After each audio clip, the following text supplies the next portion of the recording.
Hey, welcome to the podcast. Sit back, relax. Try not to throw nothing at me because you won't hurt my feelings. You'll just hurt your computer. This podcast is brought to you by your host, me, Robert McCune. Okay, so this podcast is going to be a little bit short today. I do have some content to share with you guys, but there really hasn't been a whole lot of activity in the gun world that I haven't already covered. This first topic is gun related. Back in upstate New York, a sheriff basically got irked that people around the U.S. are 3D printing firearms to turn into gun buyback programs for cold hard cash. Now, that's what I call thinking. I mean, who the hell really wants to turn in guns except maybe somebody that doesn't use guns anymore, it doesn't want a gun. So they have this thing lying around and they figured, hey, I'll get some money for it. It's a pain in the ass to sell guns. Yeah, this purchaser's got to go through a background check. You have to pretty much get it on consignment through a FFL, licensed federal arm dealer, gun store, basically. Now, this sheriff went on to say, I know in Utica, New York, Houston, Texas, and Spartanburg, South Carolina, that 3D printed guns were submitted to the gun buyback programs. This sheriff's name is Robert Swinowski. He's the sheriff of the New York Oneida County and, strangely, a professor at Utica University. That's two full time jobs. Okay. Well, this sheriff appeared to be referencing or referring to several stories that emerged this summer in which people in Texas, South Carolina, and New York did indeed sell 3D printed guns in the gun buyback programs.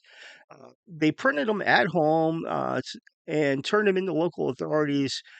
And one man who identified himself only as Kem, Kem, stated that he did 3D print more than 100 guns to turn into New York State's gun buyback program. He netted about $21,000 for his efforts, which was paid out to him in $500 gift cards. Now, I don't know how much it costs to 3D print a gun. I'm sure there's some cost involved there, not only to get that plastic or whatever it is that's used to actually make the gun, but the machine as well. So it sounds like it's paying off for this guy. I think folks that do something like this, um, kudos to them. They figured out a way around this craziness, gun buybacks. It's just another form of gun control, but they offer a token item like a gift card for a gun that runs. What they really want is guns that run like $1,500, like a good quality AR, and they're going to give you about one third of what it's worth. So, anyways, the New York State Attorney General's office confirmed that the man known as Kem had indeed exploited the program. Kudos to him again. And the sheriff noted it's unclear what to do about the loophole. And that's another thing. Democrats always call everything that they don't like loopholes, things to get around their stupid laws. But you take something like the Supreme Court ruling, New York really just thumbed its middle finger up at the Supreme Court and created their own loopholes to get around it. So they don't say loophole when they do it. They just say loophole when somebody skirts their law, as stupid as it may be. Now, the sheriff did acknowledge from a public safety perspective, getting any gun off the street, if it has a potential to harm someone, may be just as effective as buying back traditionally manufactured guns. So there's certainly a consideration that needs to be given here. And that's another issue I have with the Democrats. They look at gun control as crime control. They're only cracking down on law abiding citizens. They seem to have demonized the citizens that don't break any laws just because they want to go after guns. That's all it really is. It's not gun control, it's people control. Again, gun control does not equal crime control. And here's just something to prove this point. I mean, you don't need a gun to commit a crime. And it's not guns that are actually committing crimes. It's the idiot people. And there's plenty of proof. Just look at New York, um, California, Washington, and Portland. These people aren't using guns. They're using their fists, pipes, knives, whatever they can get their friggin' hands on. Example: California elementary school teacher has been arrested after police said she hid a missing teenage boy at her home for almost 2 years. This information is coming from the Rancho Cordova Police Department. Officers arrested a 61-year-old Olga Olveras in connection with the disappearance of Michael Ramirez, who disappeared when he was 15 years old. This is a 61-year-old school teacher. The teen's family reported him missing on June 9th of 2020 from his Rancho Cordova home in Sacramento, police reported. At the time the boy disappeared, police said Olvera was a second grade teacher at Alice Brittany K through 8 school in Sacramento. On March 11, 2022, nearly 2 years after being reported missing, Ramirez inexplicably returned home. Just out of the clear blue one day, just decided to go home. Now, when the police were originally investigating this boy's disappearance, this teacher was one of the people interviewed.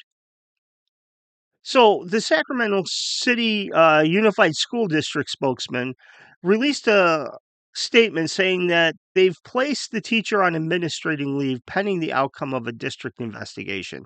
What the hell was she doing with this 15-year-old boy for 2 freaking years in her home? This is unbelievable. Apparently, she had her own student, kid, I should say, that was attending the same school and was friends with this kid. So she thought it would be okay that a 15-year-old can just unilaterally make the decision that um, he doesn't need to go home anymore. She didn't think that someone would care about him, that he had parents. This is unbelievable. So let's jump over to St. Louis for a moment.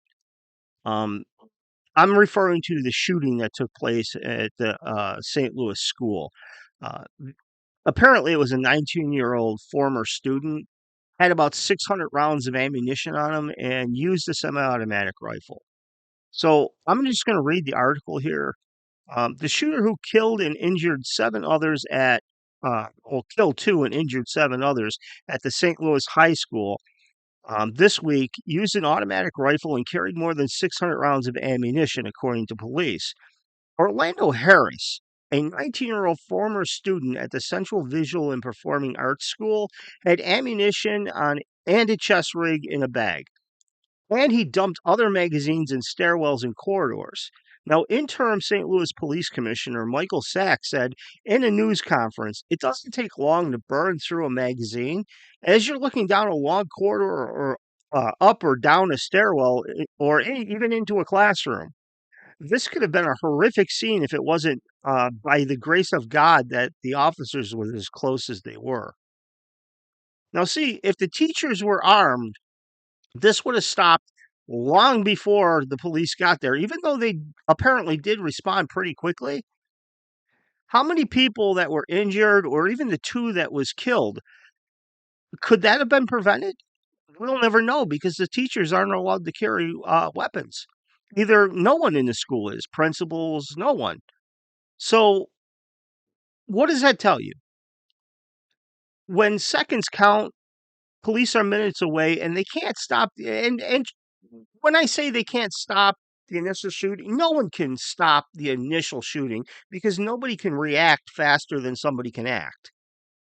You know, but you can mitigate the damage done by these nut jobs if you have your own gun with you. You don't have to wait and call somebody with a gun to come over and stop this nut job.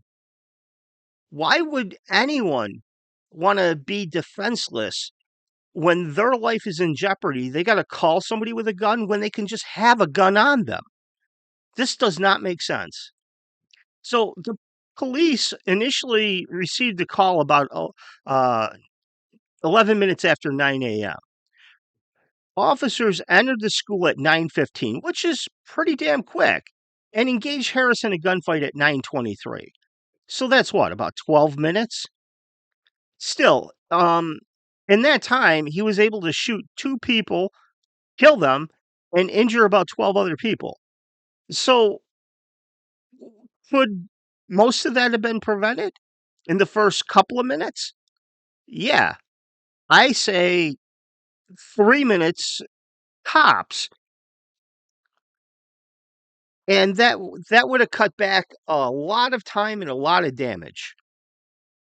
So this young man left behind a handwritten note. It was documented by Harris, I guess signed in that. Said, I don't have any friends. I don't have any family. I've never had a girlfriend, and I don't have a social life. I've been isolated as a loner my entire life. And he added that all this compiled made a perfect storm for a mass shooting. Now, the police declined to comment how Harris obtained the weapon, but did say that the school's doors were locked before the shooting and that the school did have a metal detector. So, okay, so the school took all these preventative measures and to create a false fantasy of security, which obviously doesn't work. But kind of like to know how he got the gun in school. I don't care how he got his hands on the gun, but it would be interesting to know how he managed to do this, not being a student, just a former student, not knowing any upgrades or anything that was made to the school's security. So this begs to differ. How did he get that intel too? So this nut job managed to kill a 61-year-old health physical education teacher and a 15-year-old student, Alexandria Bell. It's unclear if those were his intended two targets or if he just went in there to try to kill as many people as he can. That's not clear at this point. And we probably won't ever know unless he left another note somewhere, a hit list. This is just stupid, though. There's got to be a way to keep our children safe in schools. We have more damn security protecting our money than we do our children. This is stupid. All right, I told you I was going to have it keep it short. It's gone for about 13 minutes now. So I'm going to end this podcast here. Promise to have a better update on Friday for you as some of the gun court cases are going to be taking place. So again, that's it for now. You know what to do. Give me the thumbs up. That really helps. Hit the subscribe button if you're not subscribed. And go ahead and ring my bell so you get notifications every time I release some new content. So, my friends, stay frosty, stay safe, and I'll talk to you when I talk to you.